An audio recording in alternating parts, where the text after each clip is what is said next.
சிதம்பரம் சிதம்பரம் நடராஜர் கோயில். இது பஞ்சபூத ஸ்தலங்கள்ல ஒண்ணு. ஆகாய ஸ்தலமாகும். இது பஞ்சபூதங்களாலதான் இந்த பிரபஞ்சமே இயங்குது. பஞ்சபூதங்கள்ல ஆகாயம்தான் முதல்ல தோன்றியது.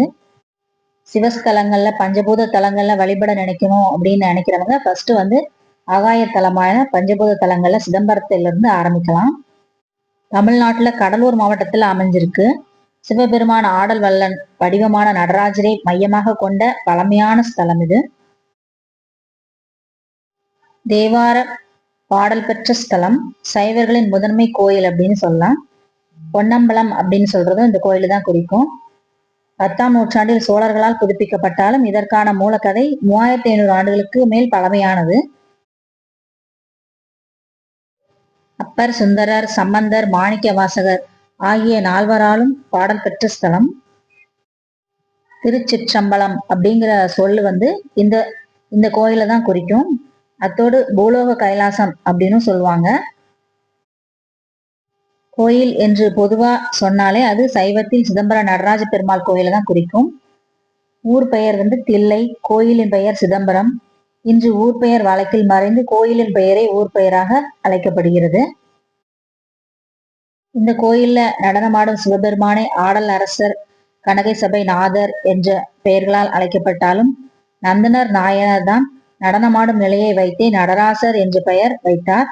பின்பு அவர் பெயரே அனைவராலும் அழைக்கப்பட்டது. இத்தலத்தில் மூலவர் திருமூலநாதர், தூய தமிழ் பொன்னம்பலநாதர் அப்படின்னு சொல்லலாம். தில்லை மரங்கள் அடர்ந்த காடாக இருந்தமையால் தில்லைவனம் என்று பெயர் பெற்றது. இம்மரங்கள் தற்போது இங்கு இல்லை. ஆனால் அதற்கு அருகாமையில் உள்ள பிச்சாவரத்துக்கு பக்கத்தில் உப்பளங்களின் கரைகளில் காணப்படுகிறது. இது மனிதனோட உடம்பே கோயில் அப்படின்னு சொல்லுவாங்க. அதை விளக்குற வகையில் தான் சிதம்பரம் நடராஜர் கோயில் அமைந்துள்ளது. மனிதனோட உடலானது அன்மயம், ரணமயம், மனோமயம், விஞ்ஞானமயம், ஆனந்தமயம் என்னும் 5 சுற்றுகளை கொண்டு அமைந்துள்ளது. அதற்கு ஈடாக சிதம்பரம் நடராஜர் கோயில் 5 சுற்றுகள் எனும் பிரகாரங்கள் அமைந்திருக்கிறது. மனிதருக்கு இதயம் இடப்புறம் அமைந்திருக்கிறது. அதுபோல அக்கோயிலின் மூலவர் இருக்கும் கருவறை கோயிலின் நடுப்புள்ளியில் இல்லை, இடதுபுறமாக சற்று நகர்ந்து இருக்கிறது. ஒரு மனிதர் ஒரு நாளைக்கு 21,600 முறை நுரையீரல் உதவியால் மூச்சு விடுகிறார். அக்கோயிலின் இதயம் போல அமைந்திருக்கும் கருவறையின் மீதுள்ள கூரை 21,600 ஓடுகளால் வேயப்பட்டிருக்கிறது.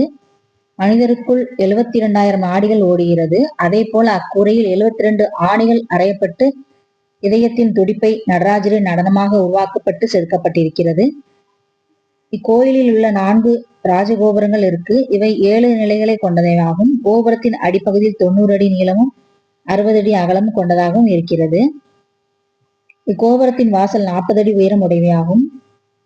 இந்த ராஜகோபுரம் விஜயநகர மன்னர் கிருஷ்ணதேவராயரால் கட்டப்பட்டது. கலை நயமிக்க சிற்பங்கள் நிறைந்த ஆயிரங்கால் மண்டபம் விஜயநகர பேரரசின் தஞ்சை நாயக்க மன்னர்களால் அமைத்தார்கள். இங்க பாத்தீங்கன்னா நிறைய விநாயகர் குட்டி குட்டி சந்நிதிகள் அமைந்திருக்கு. திருமுறை காட்டிய விநாயகர், பொல்லா பிள்ளையார், முக்குருணி விநாயகர், வல்லப கணபதி, மோகன கணபதி, நர்த்தன விநாயகர், கற்பக விநாயகர், திருமூல விநாயகர் என பல்வேறு விநாயகர் சந்நிதிகள் இந்த கோயில் நிறைய அமைஞ்சிருக்கு.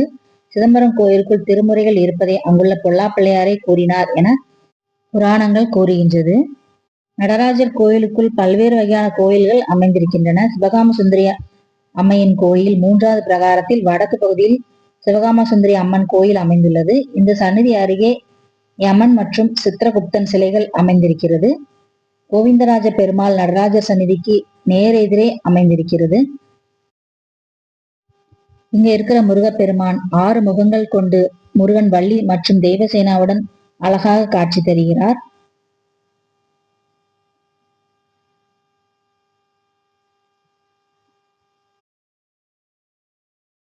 இங்கே இருக்கிற மூலவர் திருமூலநாதர் சுயம்பு மூர்த்தியாக அருள்பாலிக்கிறார். பொற்கூரையின் மேல் இருக்கும் 9 கலசங்கள் 9 வகையான சக்தியை குறிக்கிறது.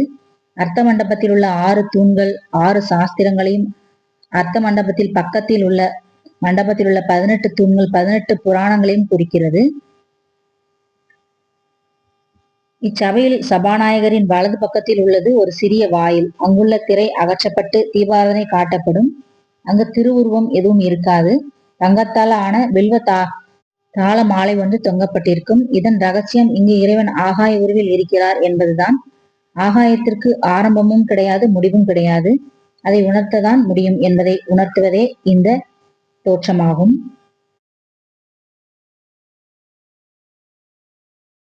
இந்துக்களின் பழமையான கணக்கின்படி மனிதர்களது ஒரு ஆண்டு என்பது தேவர்களுக்கு ஒரு நாளாகும். ஒரு நாளில் 6 கால பூஜைகள் நடைபெறுவது போல தேவர்கள் செய்யும் பூஜையாக ஆண்டுக்கு 6 பூஜைகள் சிதம்பரம் கோயிலில் நடைபெறுகிறது.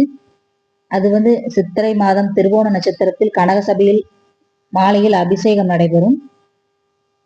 ஆனி மாதம் உத்திர நட்சத்திரத்தில் ராஜசபையில் அதிகாலையில் அபிஷேகம் நடைபெறும். ஆவணி மாதம் பூர்வபட்ச சதுர்த்தியில் கனகசபையில் மாலையில் அபிஷேகம் நடைபெறும்.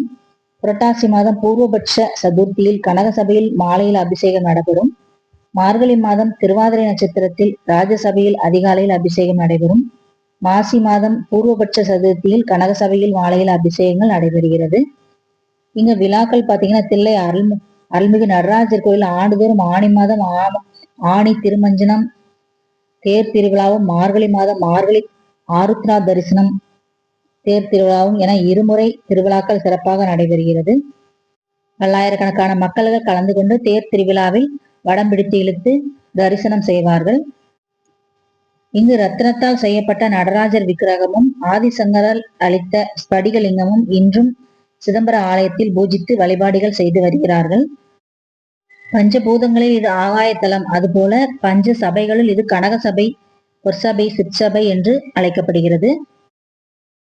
திரு ஞான சம்பந்தர் தில்லைவாழ் அந்தணர்களை கண்டு சிவகணங்களாக கண்டது இத்தலத்தில்தான். நடராஜர் சந்நிதியான கொடிமரம் தங்கத்தகடு வேயப்பட்டதாகும். இந்த கோயில் காலை 6 மணி முதல் மதியம் 12 மணி வரையிலும், மாலை 5 மணி முதல் இரவு 10 மணி வரையிலும் திறந்திருக்கும். கருவறையில் இறைவன் அருவம், அருவுருவம், உருவம் ஆகிய 3 வடிவங்களில் நமக்கு காட்சி தருகிறார். இதுதான் சிதம்பர ரகசியம். அருவம்ங்கிறது ஆகாயம், அருவுருவம் என்பது ஸ்படிக லிங்கம் மற்றும் உருவம் அப்படின்னு சொல்றது நடராஜர் என குறிப்பிடப்படுகிறது. இங்க நடராஜரின் கோயில் சிவனின் தாண்டவத்தை மையமாக கொண்டு மனித உடற்கூவியல் மற்றும் அண்டவியல் தத்துவங்களை உள்ளடக்கிய கட்டிடக்கலைக்கு மிக சிறந்த எடுத்துக்காட்டாகும். பஞ்சபூத ஸ்தலங்கள் நிலம், நீர், நெருப்பு, காற்று மற்றும் ஆகாயம் ஆகிய 5 அடிப்படைகள் அம்சங்களாகவும் தனித்தனியான கோயில்கள் தென்னிந்தியாவில் அமைந்துள்ளது. இது ஆகாயத்தலம். சிவபெருமானோட அருள் ஆசி உங்கள் எல்லோருக்கும் பரிபூர்ணமா கிடைக்கட்டும். ஓம் நம சிவாய. வணக்கம்.